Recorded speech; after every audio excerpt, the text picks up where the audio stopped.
name is Sunny Zhang Manni. My student number is L0541040. Level is freshman. Speech title: Jeff Iliff. One more reason to get a good night's sleep. Sleep is something we spend about a third of our lives doing, but do any of us really understand what it's all about? 2,000 years ago, Galen, one of the most prominent medical researchers of the ancient world, proposed that while we are awake, our brain's motive force, its juice, will fill out all the other parts of the body, animating them but leaving the brain all dried up. And he thought that when we sleep, all this moisture that filled the rest of the body will come rushing back, rehydrating the brain and refreshing the mind. Now, this sounds completely ridiculous to us now, but Galen was simply trying to explain something about sleep that we all deal with every day.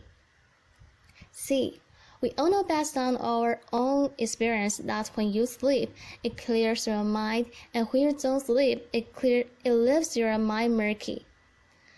But while you know a great deal more about sleep now than when Galen was around, we still haven't understood why it is that sleep, of all of our activities, has this incredible restorative function for the mind. So today, I want to tell you about some recent research that might shed new light on this question. We found that sleep may actually be a kind of elegant design solution to some of the brain's most basic needs, a unique way that the brain meets the high demands and the narrow margins that set it apart from all the other organs of the body. So almost all the biology that we observe can be thought of as a series of problems and their corresponding solutions. And the first problem that every organ must solve is a continuous supply of nutrients to fuel all those cells of the body. And the brain, that is especially critical, as intense electrical activity uses up a quarter of the body's entire energy supply, even though the brain accounts for only about 2% of the body's mass. So the circulatory system solves the nutrient delivery problem by sending blood vessels to supply nutrients and oxygen to every corner of our body. You can actually see it in this video here. Here, we imagine blood vessels in the brain of a living mouse. The blood vessels form a complex network that fills the entire brain volume. They start at the surface of the brain, and then they dive down into the tissue itself, and as they spread out, they supply nutrients and oxygen to each and every cell in the brain. Now, just as every cell requires nutrition to fuel it, every cell also produces waste as a byproduct. And the clearance of that waste is the second basic problem that each organ had to solve. This diagram shows the body's lymphatic system, which has evolved to meet this need. It's a second parallel network of vessels that extends throughout the body. It takes up proteins and other waste from the spaces between the cells. It collects them and then dumps them into the blood so they can be disposed of. But if you look really closely at this diagram, you will see something that doesn't make a lot of sense. So if you were to zoom in to the guy's head, one of the things that you will see there is that there are no lymphatic vessels in the brain. But that doesn't make a lot of sense, does it? I mean, the brain is this intensely active organ that produces a correspondingly large amount of the waste that must be efficiently cleared. And yet, it lacks lymphatic vessels, which means that the approach that the rest of the body takes to clearing away its waste won't work in the brain. So how then does the brain solve its waste clearance problem? Well, That seemingly mundane question is where our group first jumped into this story, and what we found as we dove down into the brain, down among the neurons and the blood vessels, was that the brain's solution to the problem of the waste clearance. It was really unexpected. It was ingenious, but it was also beautiful. Let me tell you about what we found. So, the brain has this large pool of clear fluid called cerebrospinal fluid. We call it the CSF. The CSF fills the space that surrounds the brain, and the waste from inside the brain make their way out to the CSF, which gets dumped along with the waste into the blood. So in that way, it sounds a lot like the sympathetic system, doesn't it? But what's interesting is that the fluid and the waste from inside the brain, they don't just percolate their way rattling out to these pools of CSF. Instead, there is a specialized network of plumbing that's organizing and facilitates their process. You can see that in these videos. Here, we are again imagining into the brain of living mice.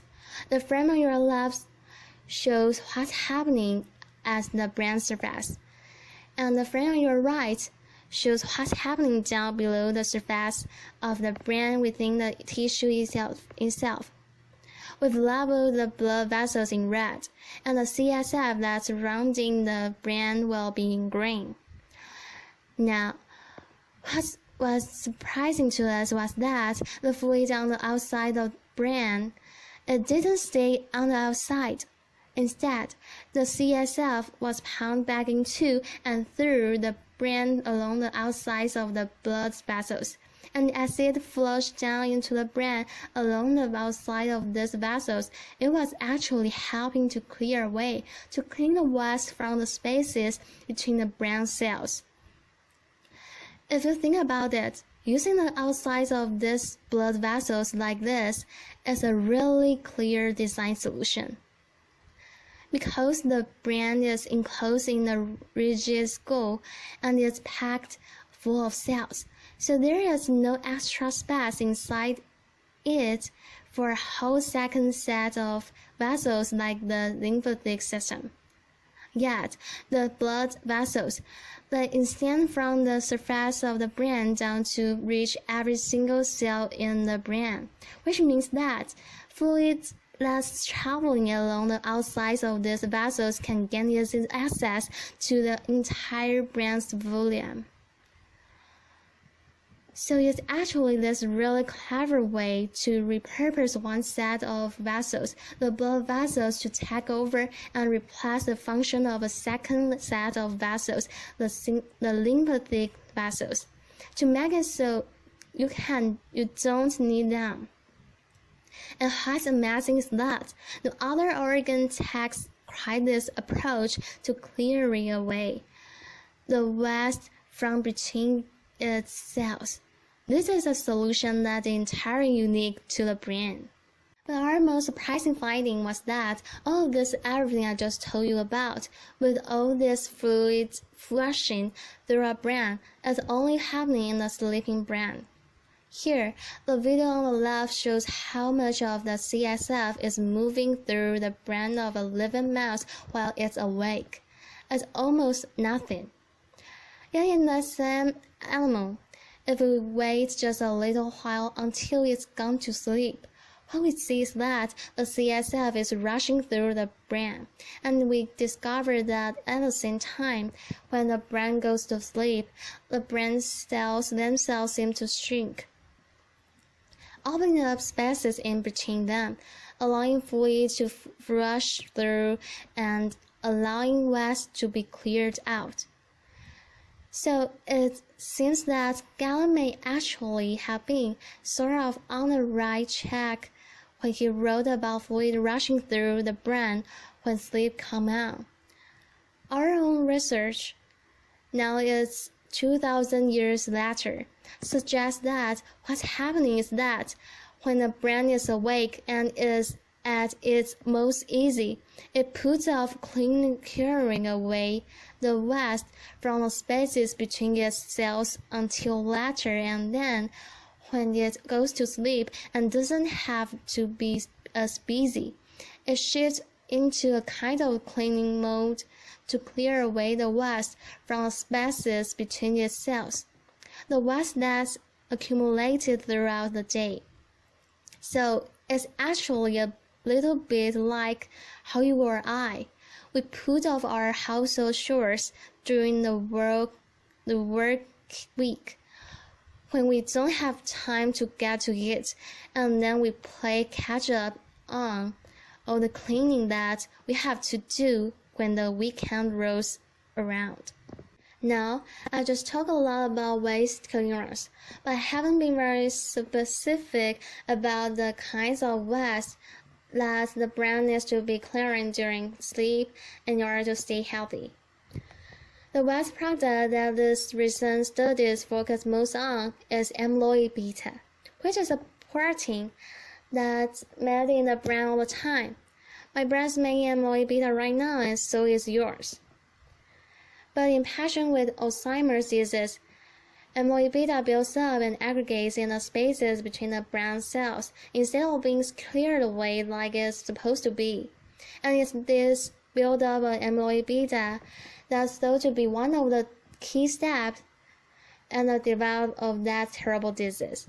So we measure how fast amyloid beta is cleared from the brain when it's awake versus when it's asleep. And we found that indeed, the clearance of amyloid beta is much more rapid from the sleeping brain. So if sleep then is part of the brain solution to the problem of waste clearance, then this may dramatically change how we think about the relationship between sleep, amyloid beta, and Alzheimer's disease. A series of recent clinical studies suggest that among patients who haven't yet developed Alzheimer's disease, worsening sleep quality and sleep duration are associated with a great amount of amyloid beta building up in the brain. And while it's important to point out that these studies don't prove that lack of sleep or poor sleep cause Alzheimer's disease, that should suggest that the failure of the brain to keep its house clean by clearing away waste, like amyloid beta, may contribute to the development of conditions like Alzheimer's.